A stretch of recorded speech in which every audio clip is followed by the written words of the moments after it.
Good morning.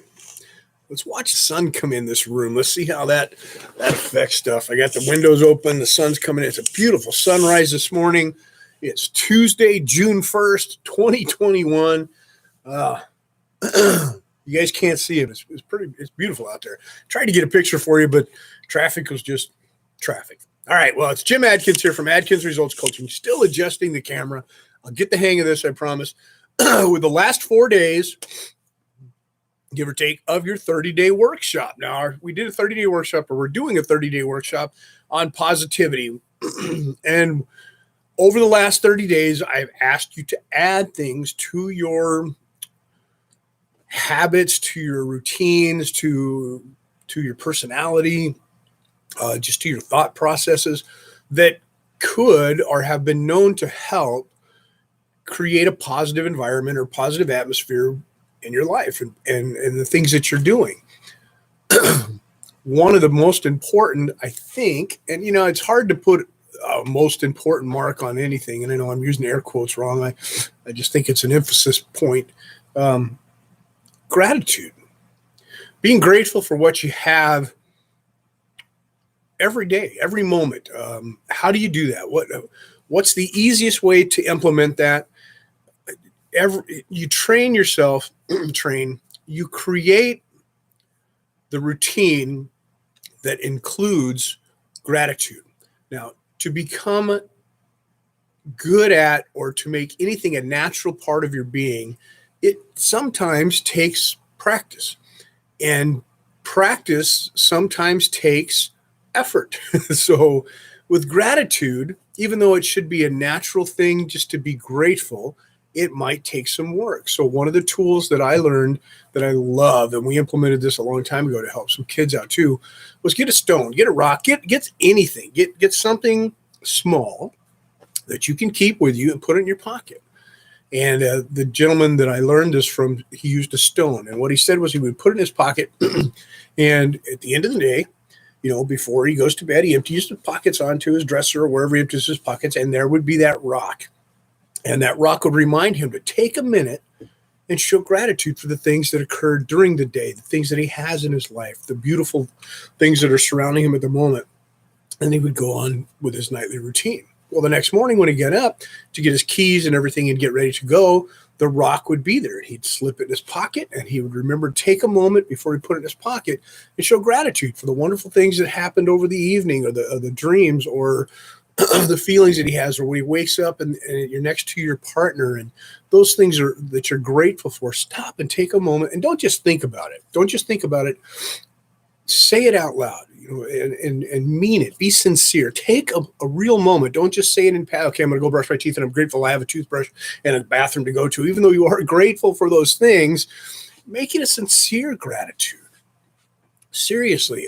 And some of the things that help me with my gratitude is to remember that at one time, some of the things that are in my life now were a complete dream.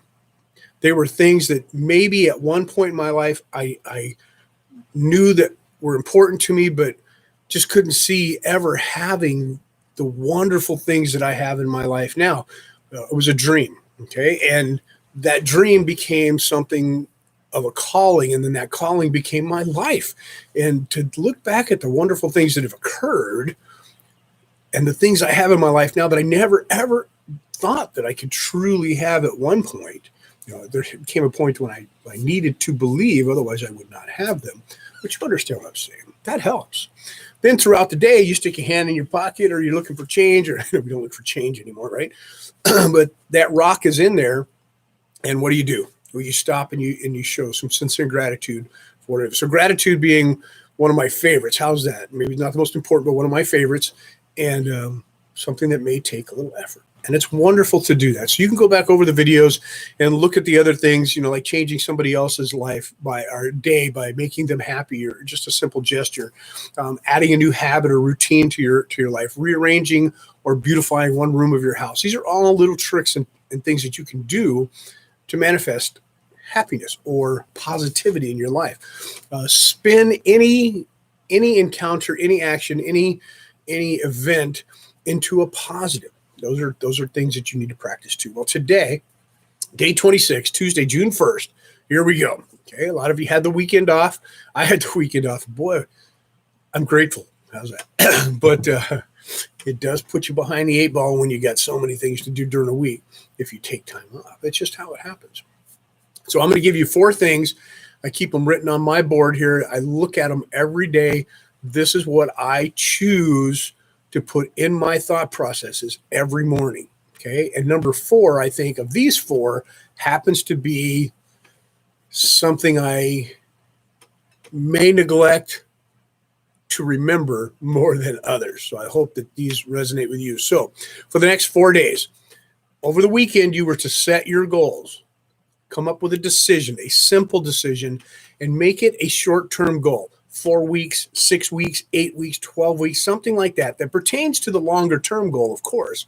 But make it a short-term goal, measurable, monitorable, and have a timeline. We got the timeline, right? I would love to know what they are. And they don't. You can do it in private. You can share it with me in private, or you can log it on here and share with others. Some people will learn from what you're doing. I promise you, one way or the other. Then you were supposed to. I asked you to do something before you left the site of setting a goal towards the achievement of that goal. I hope you did. If you didn't and you want to start today, today's a great day to start everything. Today. And here come the 4 things. Okay, and then I'll get out of your hair.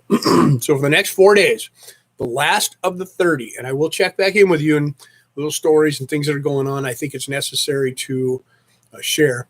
The next 4 days, number 1, with your goal in mind and your life and all the things that we just did. Number 1, raise your standards. And you've heard me say it before. What does it mean, raise your standards?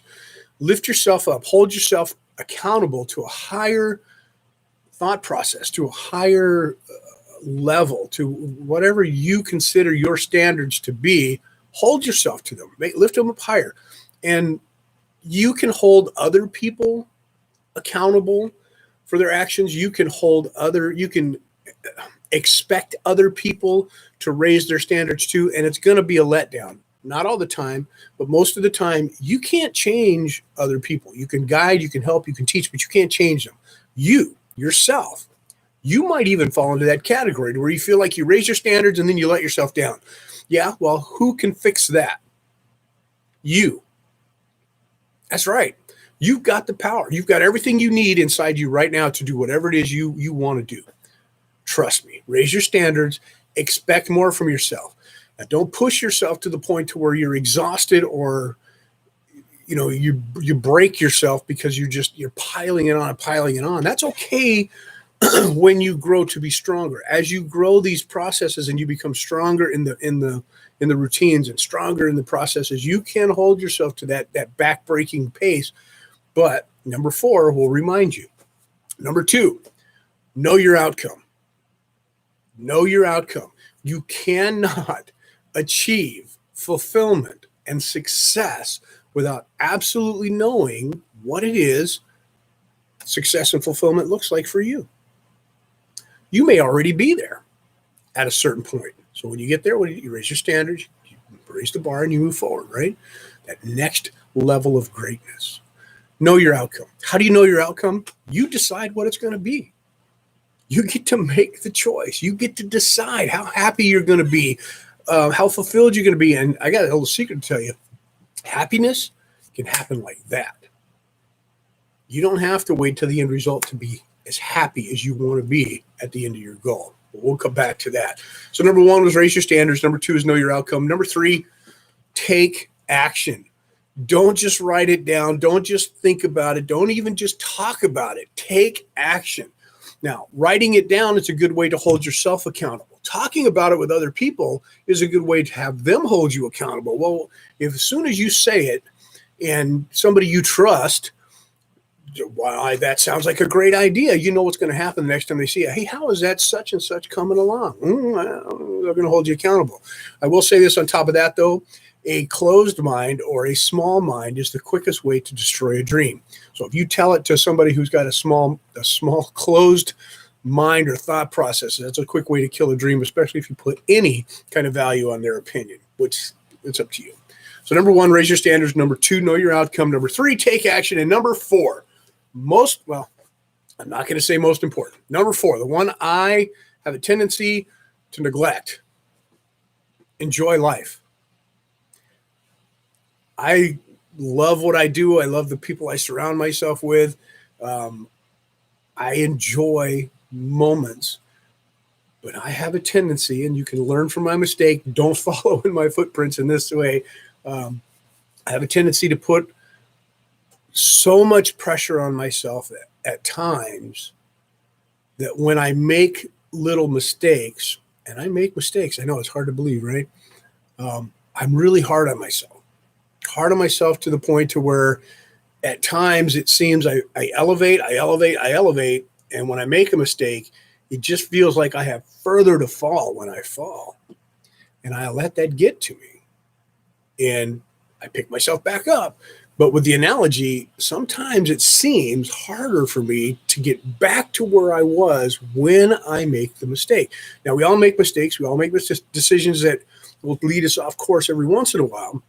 How do we avoid that? You don't. You maintain a focus on the future. You maintain a vision of your future and what it's going to be like.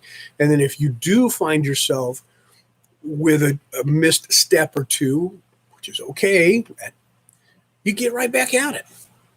You get back on that horse and you run. All right, that's it. Over the next 4 days, those are the things I want you to do. You can do them a day at a time and practice them and then put them into place and then be grateful for the fact that you learned how to do them and they're now yours. But that's what I want you to do. Raise your standards, know your outcome, take action, and enjoy life. On your mark, get set. What does that mean? We just did it for the last 30 days. On your mark, we made some decisions. We put some tools in place. Put that block behind your foot so you can run. If you're a runner, you know what that means. You're on your mark. Get set. Getting set is that mindset. Know your outcome. Raise your standards. What's at the end? Know the end results. Know what's going to take place. Get set. Go. Take action. And enjoy. Enjoy the run. All right. I love you. On your mark. Get set. Grow.